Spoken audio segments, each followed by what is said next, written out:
primer libro, un libro que nos tomó 10 años conseguir, un año redactar, y el que me aguantara mi esposa Karina durante 2 meses como león enjaulado dentro de la casa sin salir para poder tenerlo. Me han preguntado muchos, no sobre el libro, me preguntan, oye, ¿qué te pasó? ¿Qué dieta tomaste? ¿Por qué te enflacaste? Y le dije, yo simplemente le hice caso a mis editores, que me dijeron en Planeta, Gabriel Sandoval me dijo, Ramón Alberto, a tu primer libro le tienes que echar todos los kilos. Y le aventé nada más 30. Entonces, les recomiendo a aquellos que no hayan bajado, pónganse a hacer un libro, a que luego lo destruyan, no importa, van a bajar. Dicho eso, gracias por estar esta noche, porque pues estamos ahorita en estos momentos, en un momento convulso de este país. Estamos en una encrucijada en donde todos estamos preguntando dónde estamos, pero lo más importante, hacia dónde vamos. Y prácticamente la intención de este libro, de Dinastías, 2 familias, una nación, el interés que tiene, por algo cayó en esta fecha la edición de este libro, con una intención de tratar de abrir los ojos a muchos mexicanos que lamentablemente, no como yo que me tocó el privilegio como periodista de estar en primera fila observando lo que pasa en este país, y en muchas ocasiones nos pasa a los periodistas, a mí demasiado, con mucha frecuencia, el estar tras bambalinas dictando cosas a los hombres de gobierno, o incluso nos usan de extras en la obra, pero tenemos muchos secretos y muchas experiencias. Y yo intenté, y voy a decir 2 particulares dedicatorias que hice en este libro. La primera es, este libro es para quienes lo vivieron, pero ya lo olvidaron, para que despierten. Todos aquellos que tenemos arriba de 50 años, vivimos mucho de esto, pero ya se nos olvidó. Somos mexicanos de corta memoria. Entonces aquí es, ya lo olvidaron, despierten. Pero lo más importante para mí es esto. A quienes no lo vivieron, para que lo conozcan, y no opinen, y mucho menos decidan desde la ignorancia. Señores, no podemos estar permitiendo en este país seguir eligiendo por simpatías, por megalomanías, a personajes que entran en caballos gruesos y corceles, o que manejan Teslas anaranjados con relojes de 3,5 millones de pesos, comprándose terrenos de 18 hectáreas en el corazón de San Pedro de la Garza. Tenemos que ponerle un alto a esa política rapaz que si en los tiempos del PRIAN ya la condenábamos. Hombre, yo me he preguntado qué ha pasado con nuestro país, y ya no digo nuestro país, nuestra comunidad, esta pérdida no solo de valores, una pérdida de capacidad de indignación para no solamente enojarnos y molestarnos por lo que hacen los rapaces, sino para actuar como se actuaba antes. Aquí hay mucha gente de nuestra generación de los años 70 y 80 que veíamos, ojo, que veíamos cualquier cosita, nos peleábamos, aquí hay un gobernador, aquí hay secretario de Estado, etc. Pero siempre estaban alerta por un pesito que se movía. Y hacíamos el escándalo en los medios. Hoy talan los árboles, se acaba el bosque y nadie grita. La intención de Dinastías tiene una intención de provocación. Y quiero empezar con una reflexión de mi querido amigo, socio y extrañado, que en paz descanse, Gabriel García Márquez. 2 reflexiones por separado. Este libro está basado en decir esta frase de Gabo: la vida no es la que uno vivió, sino la que uno recuerda y cómo la recuerda. ¿Por qué? Porque lo que me tocó vivir ahí está en estas páginas. Seguramente a cada uno de ustedes les tocó vivir algo similar, diferente o completamente opuesto. Bueno, esta es la visión de un periodista, su servidor, durante 50 años de periodismo, 51 ya cumplidos este próximo mes, de periodista, manejando las principales leyes de este país. ¿Y qué quise hacer con esto? Bueno, quise hacer algo que también el diablo me enseñó. Y me dijo, mira, Ramón Alberto, en esta vida, para ser exitoso, hace solamente falta un ingrediente. Tienes que saber contar el cuento. Si sabes contar el cuento, todo el mundo te va a entender. Por eso le puse a mi columna una agenda que alguien me explique para contar el cuento. Crecimos con la Cenicienta, con Blancanieves, con Rapunzel, todos son cuentos. Bueno, lo que tenemos en nuestras vidas son cuentos. Es una colección de cuentos. Y el mayor de los cuentos es la política mexicana. Y hace 10 años, en la casa de un prominente político, me topé con una fotografía mientras lo esperaba en su biblioteca. Una fotografía que era el gabinete de Adolfo López Mateos, 1958. Y en esa foto distinguí a dos personajes que en aquel entonces eran los vicepresidentes del país. Uno, el secretario de Gobernación, vicepresidente político, llamado Gustavo Díaz Ordaz. Y el otro vicepresidente, el económico, secretario de Industria y Comercio, Raúl Salinas Lozano. Y ahí empieza el cuento. Lo que intento con dinastías, dos familias, una nación, es una narrativa coherente, abundante en datos, en anécdotas, pero sobre todo en vivencias personales que nadie me puede desmentir. Y lo que intento con esta presentación, que quise sacarla del cuadro típico de estar en sillitas y que alguien venga a ensalzarla, que escribió, escucharse que lo mismo de que por el libro hiciste, fíjate qué bonita portada, fíjate que no, señores, vamos a aprovechar el tiempo, vinito de por medio, que nosotros nos debe de surtir, para que encontremos lo que es el mapa para navegar en el Google Maps, es lo que les voy a presentar ahorita, el libro de dinastías. Dicho eso, comenzamos. Ojo, la primera parte de este libro habla de un prólogo importante para poder estar todos en piso parejo. Y ese piso parejo yo lo pongo diciendo que en este país somos un país que está acostumbrado el Estado mexicano a tener siempre un matrimonio con alguien de poder, con un grupo de poder, hasta nuestros días. Empezamos en la independencia, cuando se consumó en 1821, ¿qué hizo el Estado mexicano? ¿Quiénes eran los rebeldes? Los clérigos, Hidalgo, Morelos, etc. Pues hay que amarrarnos con ellos, con la iglesia, para hacer el México nuevo. Pero eso fue tal la connivencia, el contubernio, que para 1876, en aquellas épocas de los 50, llega Benito Juárez y dice: separación iglesia-estado. Teníamos ya dos intervenciones, la francesa y la norteamericana. Estábamos perdiendo territorio, la mitad lo perdimos. ¿Qué necesitábamos? No necesitábamos ni oración, ni rosarios, ni nada de eso. Necesitábamos militares. Y allí entró ¿quién? Porfirio Díaz. Y la alianza fue el Estado mexicano con los militares para defender el territorio que estaba.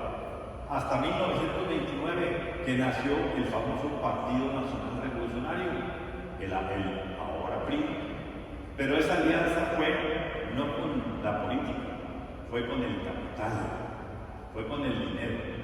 Primero con la fe, que son los religiosos, luego con la esperanza y luego con la caridad. Y de ahí pasamos al 70, donde vino Luis Echeverría a hacer un quiebre, o a intentar hacer un quiebre que nos ayudó. Hasta que llegó después Carlos Salinas de Gortari, familia enemiga de la familia Echeverría, ahorita lo vamos a ver. Y después de Salinas de Gortari con los excesos que tenían, llegamos a el señor López Obrador. ¿Por qué nos llegó la historia porque violentamos algo que creamos en México muy interesante y lo traicionamos. La famosa teoría del péndulo. Este país solía tener un péndulo político, un sexenio de la izquierda, un sexenio de la derecha. El sexenio de López Mateos en la izquierda, Díaz Ordaz en la derecha. Echeverría en la izquierda, López Portillo en la derecha. Hasta ahí íbamos bien. Y de pronto, ¿qué pasa? Se nos vienen las crisis. Y con Miguel de la Madrid el péndulo se nos quedó en medio. Anodino, insípido, incoloro. Y rebotó de nuevo a la derecha. ¿Con quién? Con Carlos Salinas, con Ernesto Zedillo, con Vicente Fox, con Felipe Calderón y con Peña Nieto. 5 sexenios en la derecha, 30 años volteando a ver el capital y no despreciando, pero sí menospreciando el sentido social. Por eso pudo llegar a López Obrador. Porque aquí nos pavoneábamos decir, yo le decía a Vicente Fox, estuvo muy cerca de él, le decía, presidente, deja de presumir las remesas. Es el envío del dinero de la miseria, de la gente que no puede estar en nuestro país ejerciendo sus capacidades y tiene que ir a otro lado. Y deja de estar presumiendo que los salarios que tenemos pues son los salarios de la miseria. La maquila está creciendo, sí, claro, porque los americanos trabajan una hora por 4 McDonald's, 4 papas y 4 refrescos. Y aquí trabajamos por una hamburguesa sin papas ni refrescos. ¿A quién le pagas? Entonces, por eso llegó López Obrador, porque el péndulo de Echeverría a López Obrador, el salario de este país se encogió en capacidad de compra el 50%. Punto.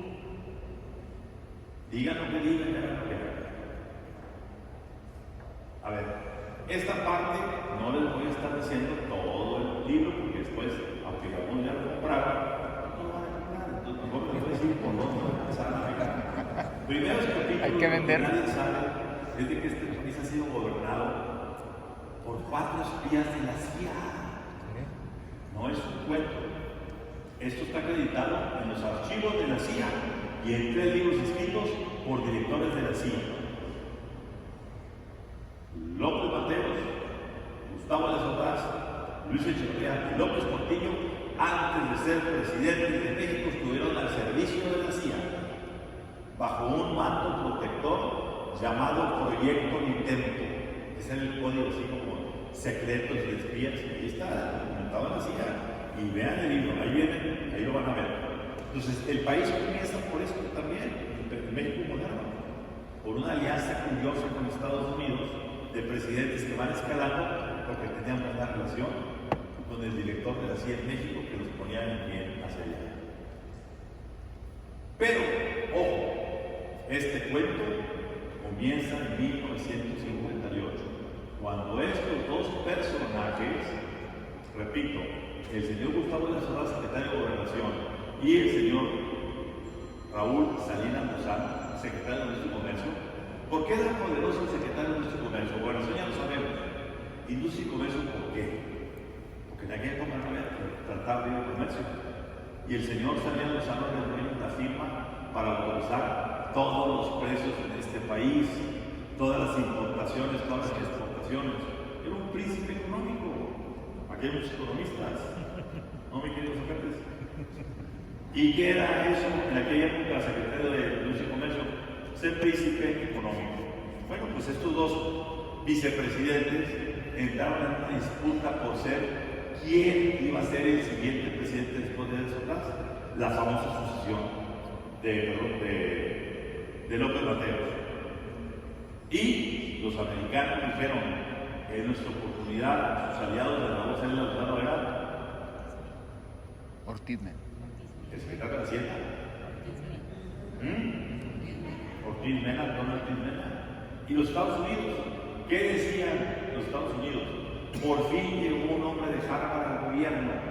Por fin tenemos un hombre que representa los valores norteamericanos, de apertura, de comercio libre, etcétera, etcétera, etcétera. Apoyámoslo. Pero la clase política decía, no lo vamos a permitir. Y la ventaja que tuvo competitivamente el compañero Díaz Ordaz es que tenía dos perfectos perversos abajo de él. Un subsecretario de Gobernación llamado Luis Echeverría y un director de la Federal de Seguridad llamado Fernando Gutiérrez Barrios. ¿Y qué pasó? Ojo, el señor Díaz Ordaz, con Echeverría y con Gutiérrez Barrios, idearon las huelgas de aquel entonces. Se pusieron en huelga maestros, ferrocarrileros, telegrafistas, médicos del Seguro Social, telefonistas, todos. ¿Para qué? Para demostrar a Estados Unidos que México no está listo para un presidente tecnócrata, que el país todavía está enaltecido políticamente. Manipularon todo. Y ojo, hay un libro que habla de cómo Echeverría y Gutiérrez Barrios, los dos como intentos, manipularon la realidad ante la CIA para lograr lo que ellos querían. Bueno, pues esto lo van a entrar, van a empezar a leer todos esos capítulos. Una manera curiosa que la voy a soltar. Yo tuve la oportunidad para hacer este libro de sentarme a la mesa con quien fue el secretario particular de López Mateos, Humberto Romero. Y Humberto Romero, un político muy avesado y muy poderoso en su tiempo, porque ser secretario particular en aquel entonces era fuerte, me dijo, Ramón Alberto, tan estás en lo cierto en tu tesis que, ojo, yo estuve el día en que el señor Raúl César Lozano llegó a la oficina del presidente y me preguntó, ¿ya llegó el changuito? ¿Quién era el changuito? Díaz Ordaz, de acá. Y el señor Humberto Romero decía, ¿qué pasó? ¿Dónde está el changuito? Y el changuito estaba atrás y escuchando todo. Y en ese momento se gestó el colapso y el clash. Con ese simple detalle ya no se pudieron sentar ni ver. Y allí empieza esta historia en la que yo digo, señores, lo que nos trajo el día de hoy no es el problema del PRI contra el PAN, el PAN contra el PRD, el PRD contra Morena. No, señor. Es la disputa de dos clanes, de dos dinastías, de dos familias. La familia Echeverría y la familia Salinas. Echeverría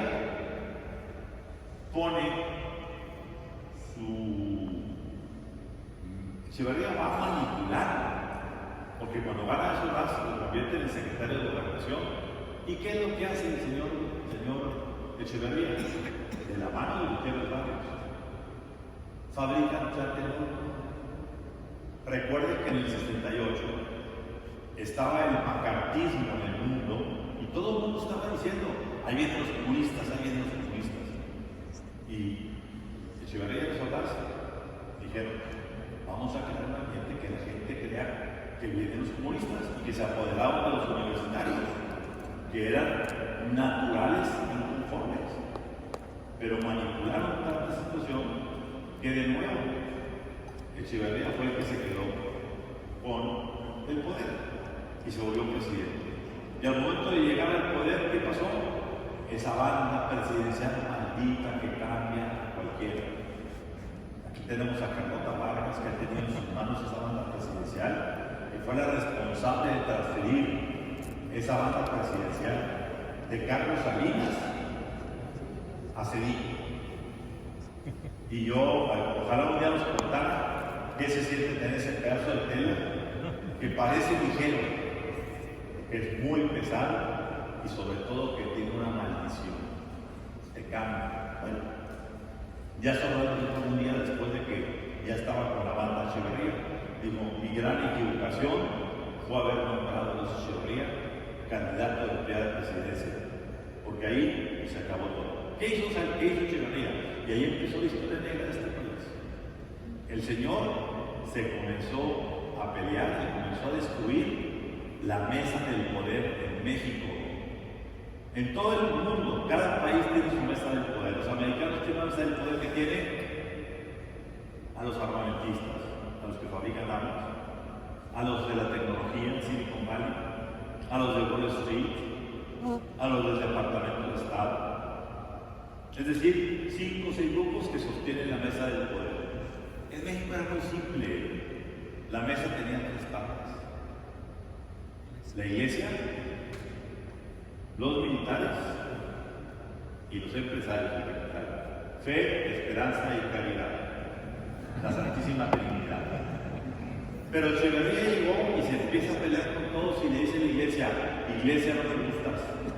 Que pase la teología de liberación, que pase el obispo Rojo Méndez Arceo y que haga buenas en todo el país. Y se enemista con la iglesia. Y luego dicen los militares: son los culpables de 68. Al diablo. ¿Y qué pasa con los empresarios? ¿Qué les cuento? Estamos en la ciudad donde asesinaron a don Eugenio García. El quiere más grande que uno, empresarial, no en Monterrey, en el país, junto con el asesinato de Arambura en Guadalajara, el líder empresarial de Guadalajara, con diferencia de 18 días. Echeverría quería imponer una nueva mesa del poder, pero la crisis económica le generó un hoyo que al caerse por primera vez en 22 años el dólar, de 12.50 a 22, empezó la debacle. Y Echeverría quiso salir, no pudo. E impuso a su Claudio Sheinbaum, llamado José López Portillo, su cuate desde chiquito, su brother, su compia, sus chompias, como dicen allá en México. Pero ese López Portillo terminó dándole la espalda a Echeverría. Y van a ver un capítulo donde vino a pactar a Monterrey como candidato con los empresarios de Monterrey que quitaran a Paulino Madero la candidatura para que el señor Portillo, que decía: yo no soy Echeverría, pudiera llegar al poder. Y así llegó. Fíjense ustedes cómo a lo largo de todos estos años, de estas décadas, los presidentes han sido capaces de vendernos cada sexenio o cada 2 sexenios un fetiche económico. Y es todo para los economistas que son muy hábiles y todo. Primero nos decían: mientras el dólar esté barato y bueno y no se mueva, estamos tranquilos. Y vivimos en el famoso desarrollo estabilizador, 22 años con el dólar a 2.50.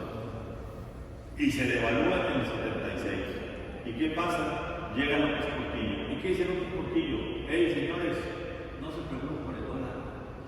Hoy lo importante es tener petróleo.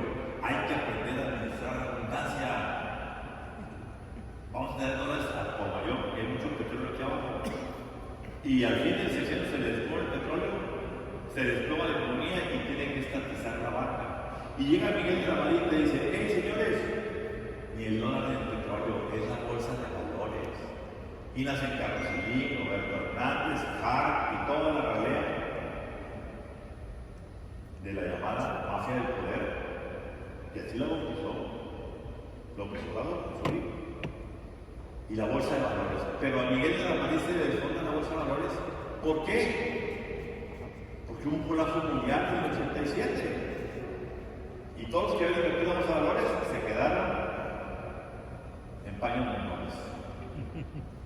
Y viene entonces Salinas y dice: hey, cuidado, ni el dólar, ni el petróleo, ni la bolsa de valores, es la apertura comercial.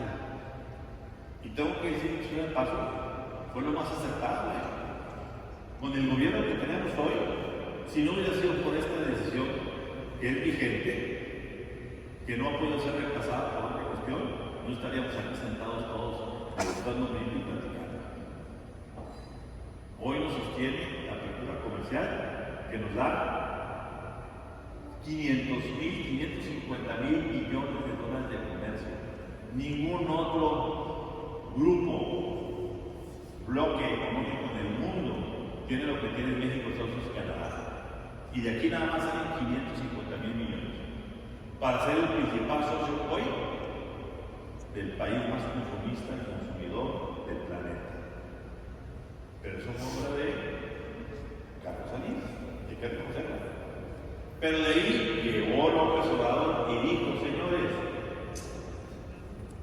todos ustedes van a decir que tienen 2 camisas y que tienen 3 zapatos. Tenemos que cambiar y entrar a construir el bienestar. y ya no medidos por el Producto Interno Bruto, sino por el índice de felicidad. Bueno, en el libro se recorren todos los pasajes y viene también en cada sexenio la gran manipulación. En el sexenio del 58 al 74, las huelgas que comentábamos ahorita. En el 68 al 71 tuvimos Tlatelolco el 68 y el 71, el famoso jueves de Corpus, de los halcones, ya con Echeverría de poder. El 68 Echeverría era secretario de Gobernación y el 71 ya era presidente. ¿Y por qué creó el famoso halconazo?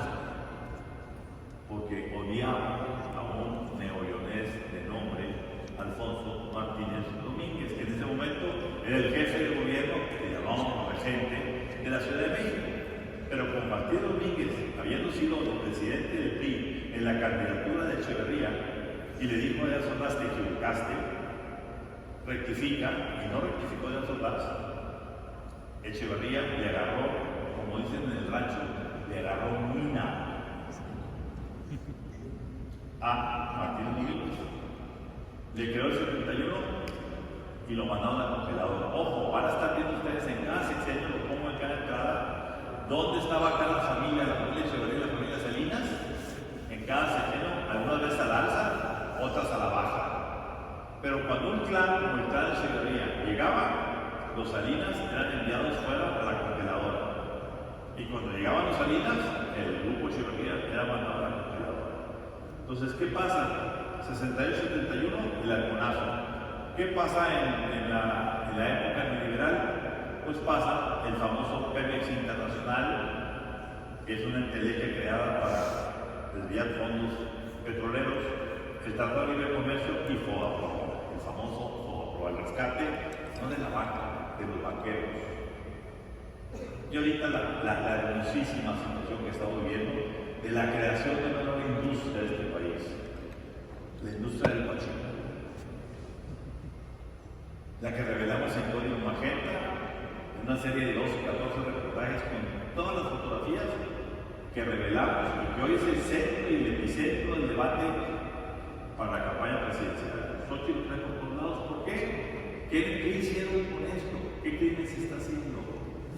Están comprando, primero bajan la producción en México, compran gasolina barata en Texas, la meten de contrabando sin pagar impuestos y ese dinero se lo reparten entre los que lo traen, los gasolineros, es muy importante, una cuota para Morena, por eso Morena no se le acaba el dinero.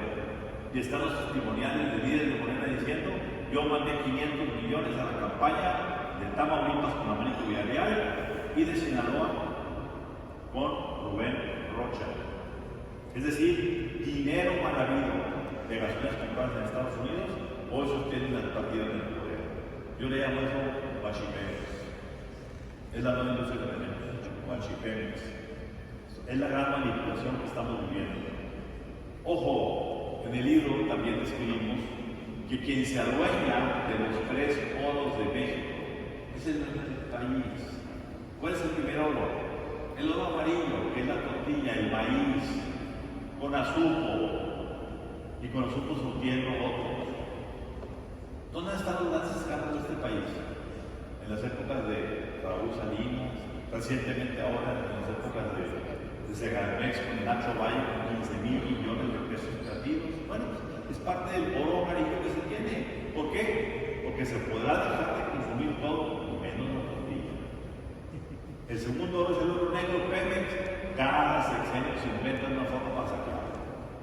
Y el tercer oro es el oro blanco, la droga. Con esa droga, ¿quién maneja las cosas? Pues muy sencillo. Una cosa importante que se navega a través de dinastías, 2 familias de una nación, es que, señores, ojo, vivimos en un país en el que la política está cimentada en un ingrediente fundamental: la traición. La traición. Desde que empezó este país, ¿dónde acabaron nuestros héroes? Hidalgo, colgado en la lóndiga. Morelos, Allende, Aldama. Francisco y Madero, la escena trágica, lo mataron junto con Pino Suárez. ¿Sí? Y vamos viendo el país y van saliendo nuevas traiciones. Y aquí, ¿qué vemos? Traiciones que trastocaron en la época moderna de este país. El asesinato de Eugenio Yarmuren, ¿sí? El asesinato del famoso Kiki Camarena Salazar. Y buen día. Estuvo involucrado el director de la CFE, Manuel Vázquez, que seguramente le da un electroshock por ahí. El asesinato de Manuel Buendía, el periodista, ni se diga el de Colosio. Ahorita lo vamos a ver. La tercera Josefina Vázquez Mota, que los panistas vendieron su candidatura, traicionándola para cumplir al PRI el pacto que había llevado a Felipe Calderón en 2006 al poder. Porque Felipe llega al poder en 2006 gracias a un pacto de Vicente Fox y Calderón con Salinas y la maestra. Vamos a apoyar con la llegada de Calderón, porque ni tú ni yo queremos que llegue López Obrador, pero en 2012 me regresan las llaves del carro, en este caso de Los Pinos, para un priista. Y así regresó el PRI con Peña Nieto. Lo declaró públicamente el señor Fox y el señor Calderón en la campaña cuando dijeron apoyemos a Peña Nieto. No fue escondidas, la traición fue abierta. Y ni que se diga de qué les pasó en el trianato y sobre todo en la época del PAN. 3 personajes de seguridad y de gobernación murieron en curiosos accidentes aéreos. Con Fox, Ramón Martín Huerta, en un helicópterazo. En la época de Felipe Calderón, Muriño, en un avionazo en la Ciudad de México. Ahí les digo de dónde venía. Venía con el de la Seiro, ¿sí? En el avión. ¿Y de dónde venía? De hablar con un capo. Y quizá el capo no le gustó lo que acordaron, y quizá el capo deslegó el avión. Lean, maestra, con todo detalle. Y finalmente Leite, ¿sí? El secretario de Gobernación también de Felipe Calderón. ¿En qué mundo puede ocurrir que 2 secretarios de Gobernación en el mismo sexenio mueran en un accidente aéreo?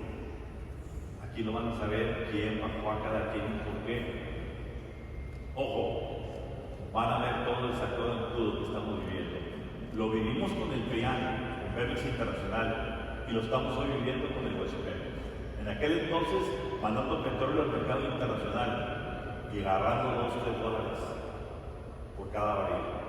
Hoy, descarado, vean las fotografías, ahí están las pipas, cargando con mangueritas de buques de 300,000 barriles, de 100 millones de litros de combustible 4 veces por semana. Es lo que está llegando solo a Altamira, denunciado, expresado, y el presidente ni dice ni pío. Y bueno, señores, asómense a ver en dinastías cómo en este país cada sexenio crea su cártel. Es un negocio más. No es que quiero organizar usted por aquí y por allá. Aquí está el mapa. Empezamos con el cártel de Echeverría, con el cártel de Guadalajara. Y no es presunción. Fue el cártel que mató a Camarena. ¿Quién lo manejaba? El suegro de Echeverría, José Guadalupe Zunino. ¿Quién fue la única persona que fue detenida y enviada a Estados Unidos a la prisión?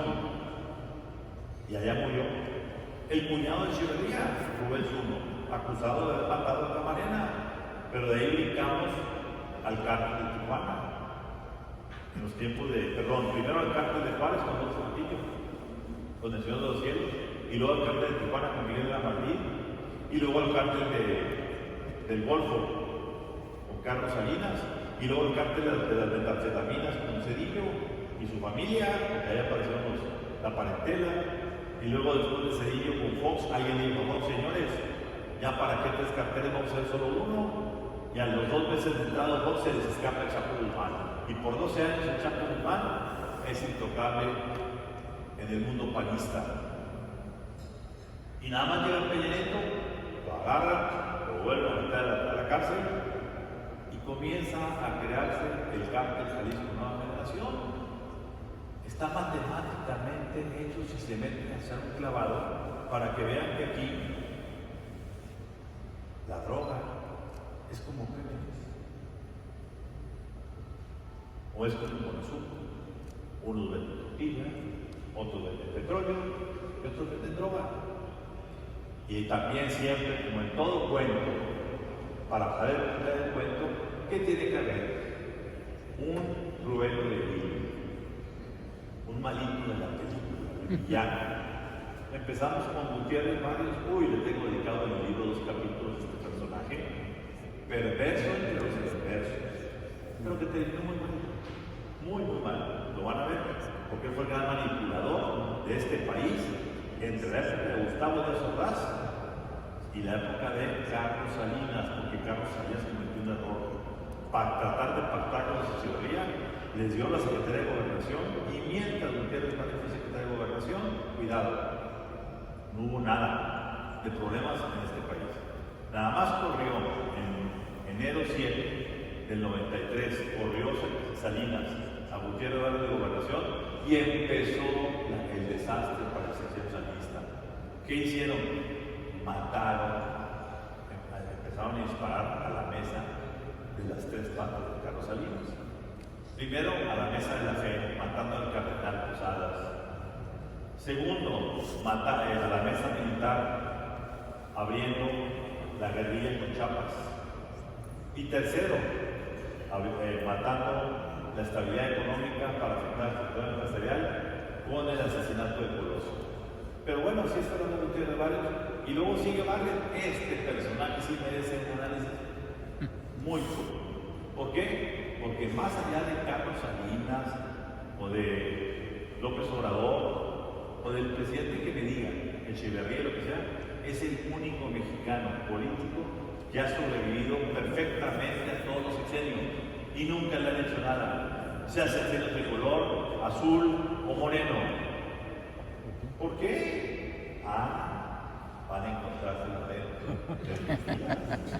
Hay un secreto escondido con el que Barrios juega y por eso ha podido ser secretario de Gobernación con Miguel de la Madrid cuando se le cayó el sistema.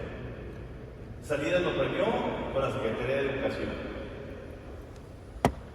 Cedillo y los panistas lo hicieron diputado, senador, secretario gobernador del pueblo.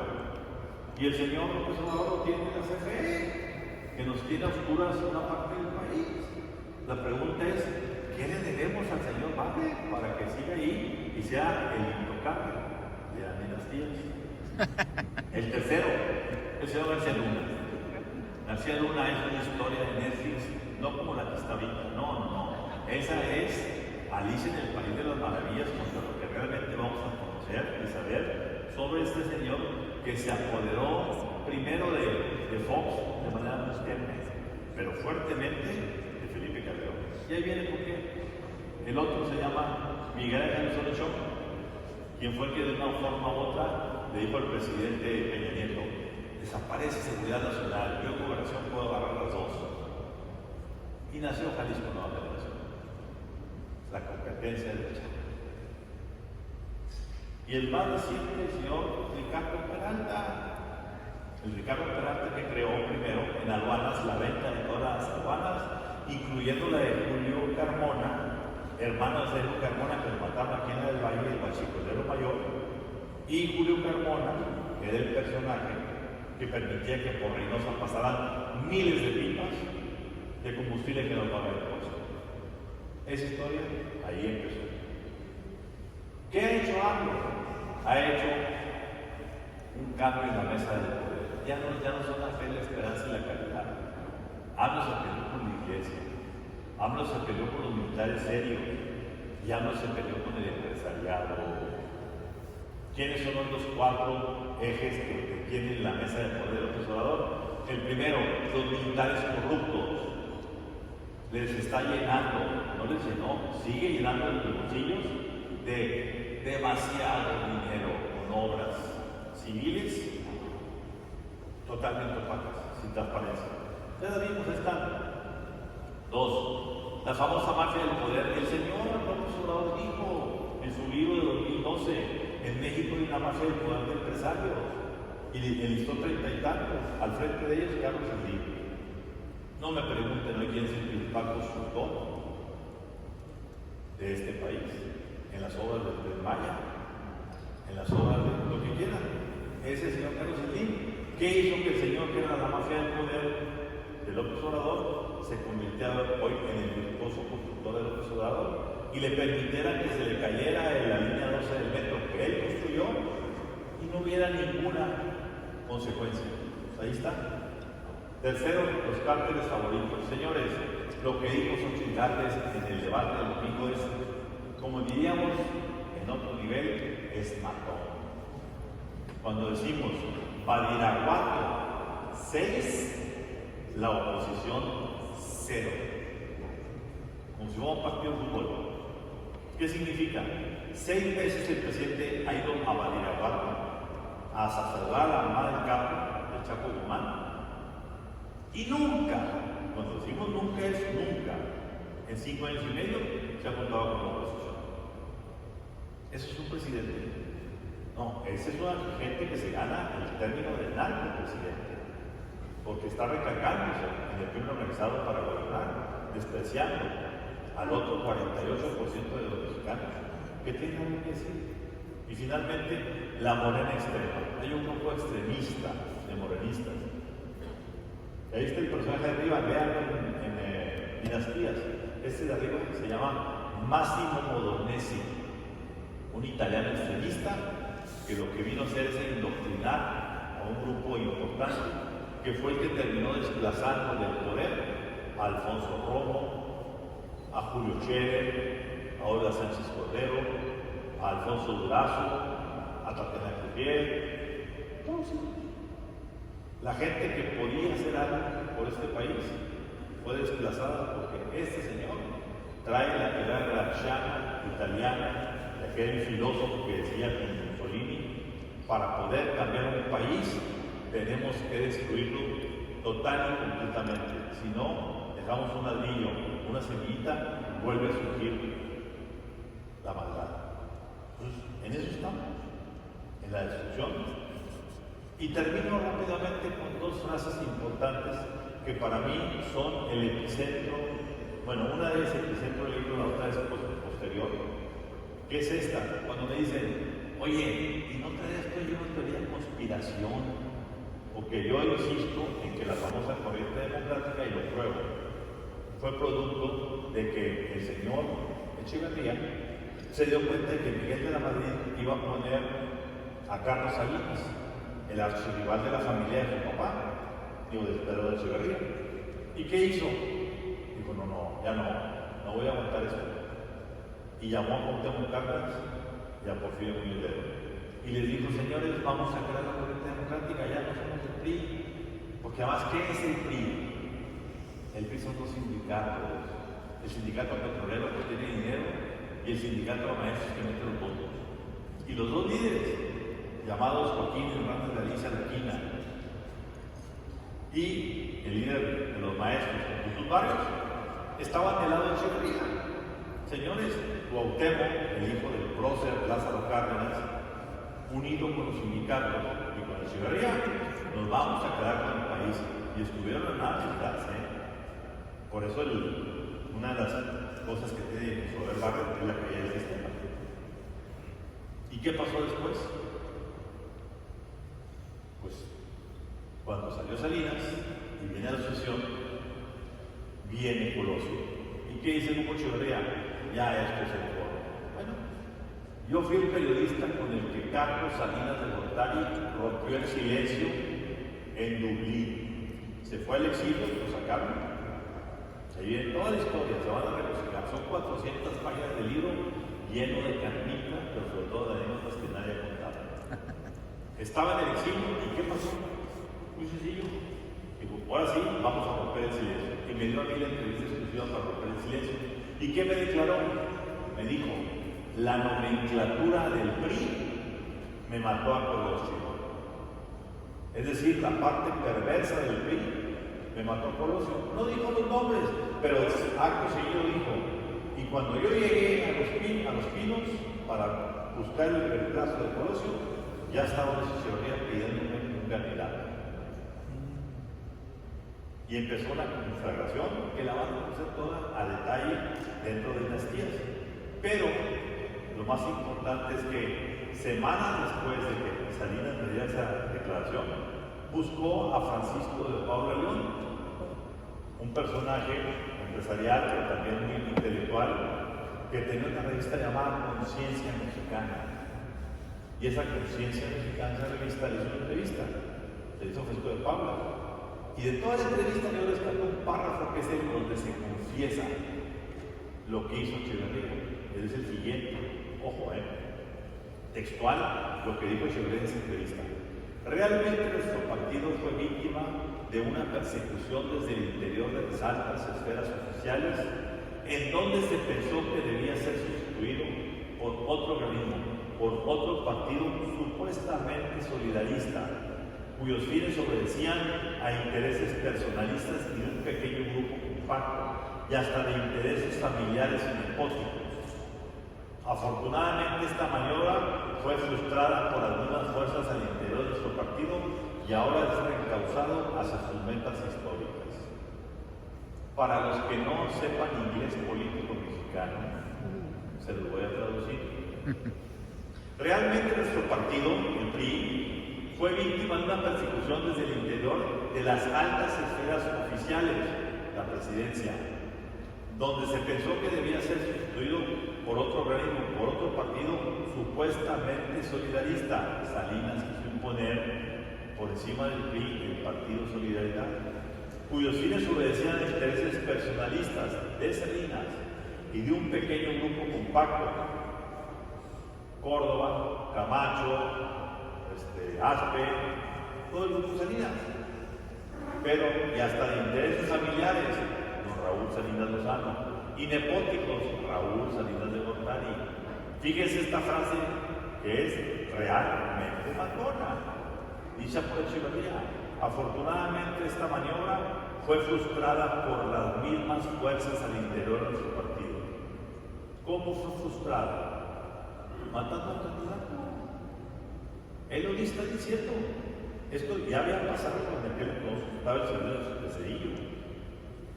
Y Echeverría confesando que afortunadamente, congratulándose de que la maniobra de que Salinas se quisiera apoderar del PRI creando solidaridad fue frustrada por las mismas fuerzas al interior del partido.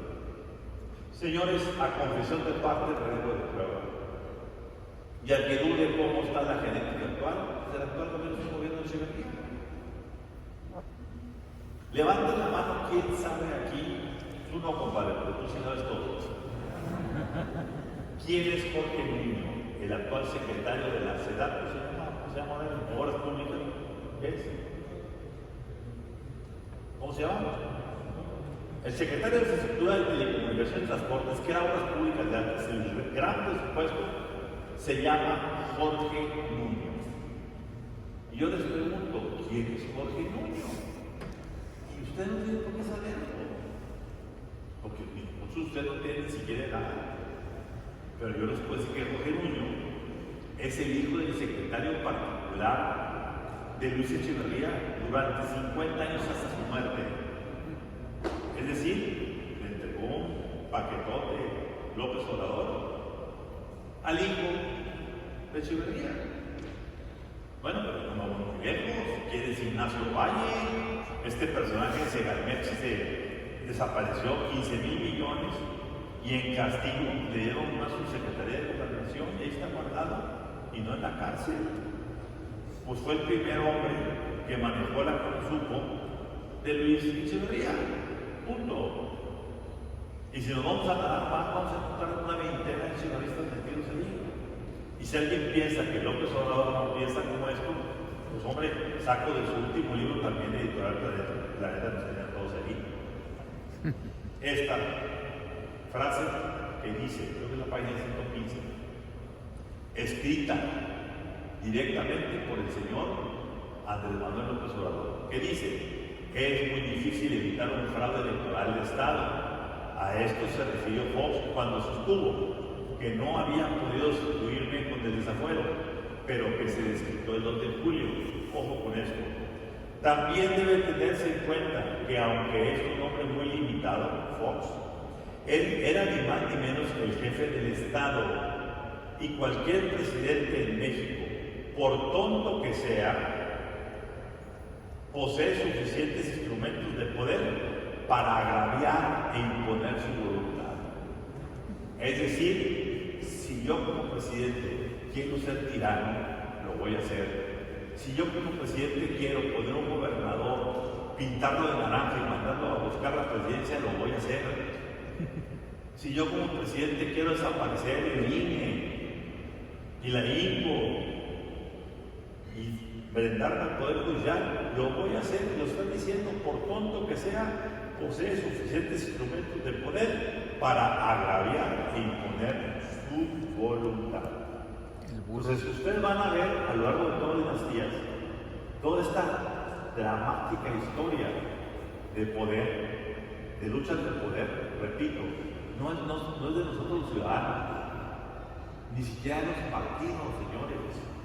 Me decía un presidente, mira, Ramón Alberto, en este país el éxito de un presidente es el siguiente: meter la mano a todos los partidos para elegir en cada partido el próximo candidato presidencial. Y una vez que tú hayas puesto a todos los candidatos presidenciales, deja que los mexicanos jueguen a la democracia. El que llegue es tuyo. Punto. Tan sencillo como esto. Dije siempre, ojo, al final digo esta sentencia, sin colorín colorado, este cuento no se ha terminado. Y ojo, hoy nos regaló el presidente esta mañana una mencioncilla ahí porque no le gustó una entrevista que hice esta semana con Carmen Aristegui, hablando de esto y muchas cosas, particularmente del archivo fiscal.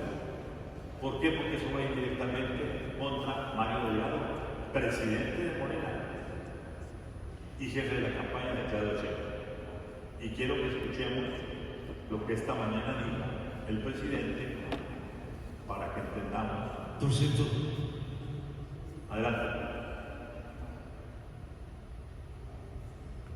Por cierto, hace 2 o 3 días me leí de que Ramón Alberto Garza dijo que me había entrevistado al inicio del gobierno, que me había presentado pruebas de corrupción de funcionarios en el gobierno, pero que yo le había dado la vuelta. No, ahora voy a decir qué cosa fue. Es que llegó en ese entonces como ahora, pero en ese entonces más, no querían nada a Bartlett, pero nada, les estorbaba, porque uno de los negocios más jugosos de los grupos económicos y de los traficantes de influencia era el negocio de la industria eléctrica. Y querían una gente así.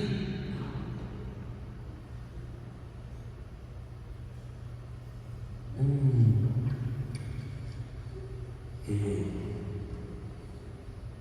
negociador, como si se pudiese negociar con vecinos y con ideas. Entonces llegó a decirme que tenía información de que Bartlett era un corrupto y que la esposa de Bartlett recibía dinero y que tenía él una grabación, una filmación en donde la esposa de Bartlett estaba recibiendo dinero.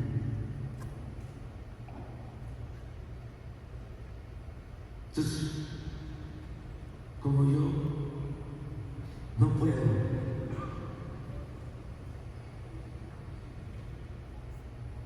hacer juicios humanos y siempre, pues, entiendo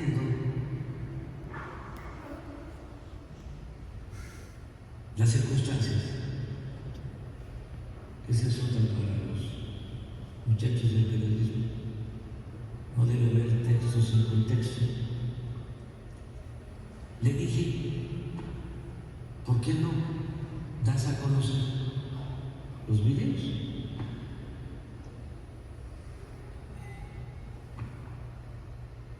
Si tienes las manos.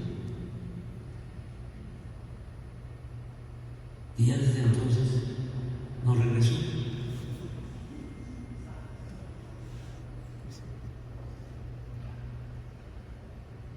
A ver, señores, yo les digo una frase. Esa mentira no es verdad. Como periodista, no puedo hacer el disclosure, destapar. Sí puedo contar el cuento, pero no puedo destapar porque no puedo violentar, sobre todo porque no protegieron, no quería proteger a mi fuente informativa. ¿Quién es el personaje del gabinete que agarró ese dinero? Y esto es la siguiente. Yo con el presidente López Obrador tuve 40 años de amistad. Dije, 40 años de amistad. De los arrepentidos se vale el reino de los cielos. Y ya siendo presidente, tenía la oportunidad de estar de vez en cuando, cada mes o 2 meses, desayunando con él. Y yo le llevé papeles importantes vinculados con corrupción, porque él me lo pedía, o sea, tráeme todo lo que veas. Y yo veía que él, con lo que yo le llevaba, información muy poderosa, muy fuerte, tomaba decisiones y se quitaba del gobierno a gente como Ricardo Peralta que le sacó las aduanas, porque llevamos las pruebas de parte de quién, pues de alguien que tiene más información que lo que tengo yo.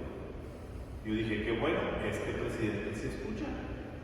Y así fuimos tejiendo muchas cosas como la presidencia.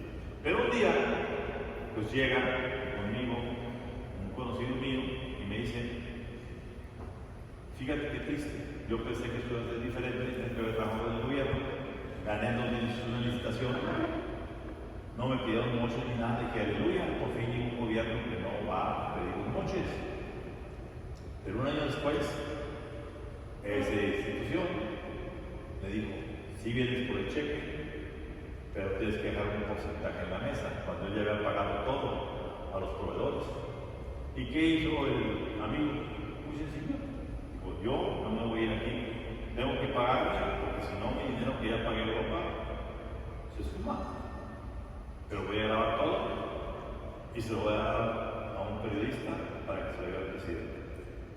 Y yo fui el elegido. Y yo fui con el presidente a mostrarle los videos. El presidente los vio y efectivamente dijo, públicalos, como dice en otra parte.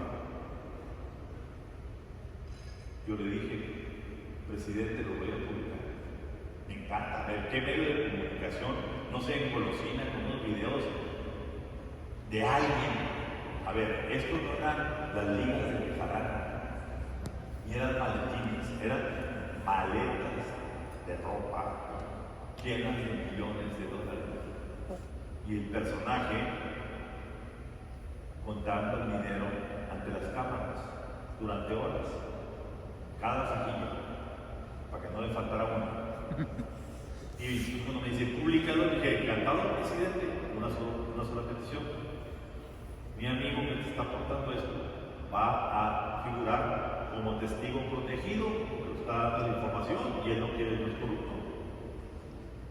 Digo, eso no te lo puedo garantizar. Yo le pregunté, a ver, presidente, ¿qué me está diciendo? Me dice, es que eso depende de la fiscalía, que es manera. Y la fiscalía es algo. Me le quedé viendo los ojos y el amigo. No creo que en mi vida haya cruzado una mirada de esas con nadie. Nunca. Una mirada penetrante entre los dos. Hasta que él a los 40 segundos por ahí bajó la suya. El desayuno estaba servido. Me levanté de la mesa, le di una palmada en la espalda y le dije, ya te entendí, presidente, ya te entendí.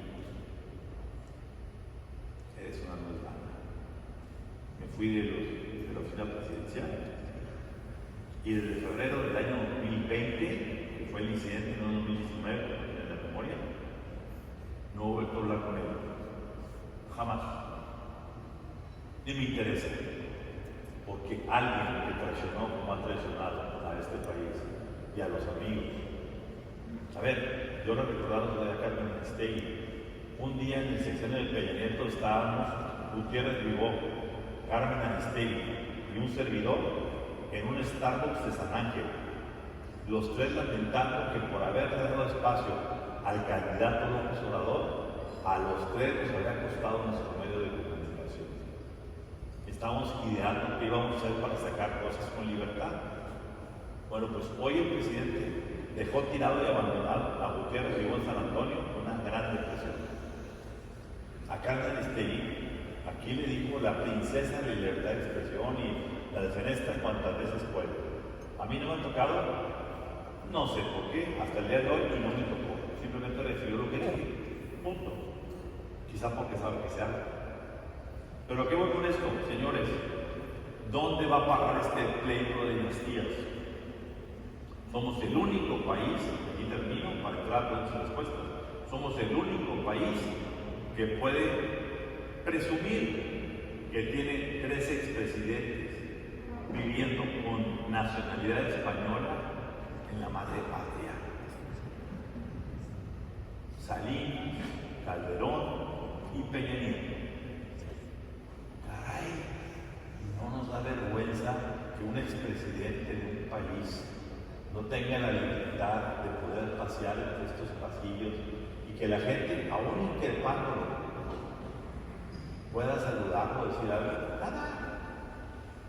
A ver, ante esa realidad, yo volteo a Vicente Fox y digo, si no hubiera sido por Marta, otro gallo hubiera cantado. Pero Fox yo lo he visto muchas veces recientemente en aeropuertos y la gente se le acerca a saludarlo. Por supuesto que no fue el gran cambio que se esperaba. Por supuesto que Marta traicionó ese cambio. Por supuesto que Marta hizo la alianza con el PRIAN y él que se dejó. Pero no se puede pedir una nacionalidad de España. Triste, porque la dinastía Echeverría expulsó a esos que son de la dinastía Salinas fuera del país. ¿Qué va a venir después del 2 de junio? Ya veremos. Pero mientras estemos en este pleito de 2 familias, de 2 clanes, los Echeverría y los Salinas, este país no podrá salir adelante. Muchas gracias.